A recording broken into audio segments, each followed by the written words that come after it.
The Meta Ray-Ban conference last week was considered to be a bit of a disaster. There's a lot of viral meme videos of Zuckerberg up on stage failing to take a call, and then the guy who was making a steak sauce, and it all went horribly wrong. So a lot of people are circulating those videos. Meta have come forward, or Meta CTO has explained why this happened, and it wasn't the Wi-Fi. That's what they blamed it on initially.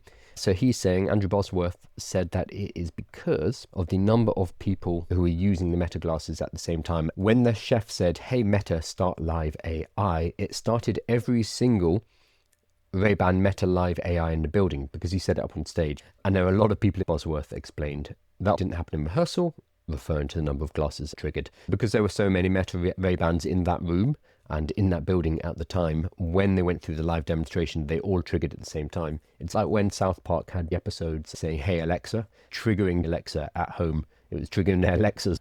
So he's saying, basically, we DDoSed ourselves with that demo.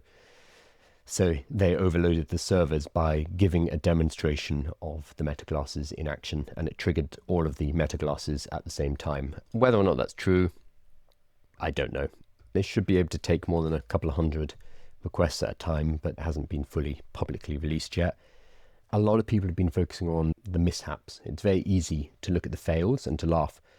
That gets in the way of the impressiveness of the technology. Not many people actually watched the talk and don't realize they have a neural band, I think, a band which goes around your wrist, which it picks up your movements as if you were writing with a stylus, but you just have to think it. You think about making those movements and it'll get picked up in the nerves or get picked up in your wrist, and that allows you to manipulate the virtual cursor inside of Ray-Bans. You can imagine yourself writing and it will pick up micro actions in your wrist, which is sufficient for it to write for you. That's science fiction. That is an amazing use of technology. We need to see how well it works, but I think the coolness of what they've built has been overlapped by the technical mishaps. And I think that's a shame, because they're building something very cool. And remember that with all new technologies, the first iterations will be trash. We had MP3s before the iPod, thick Microsoft Zunes and Creative Labs. I had a Creative Labs, terrible thing. Huge, heavy, low memory, low battery, terrible audio.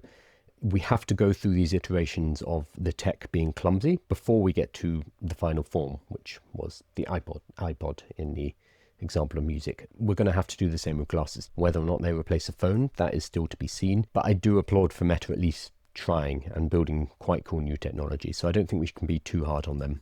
We shouldn't be too soft on them either. They are billionaires.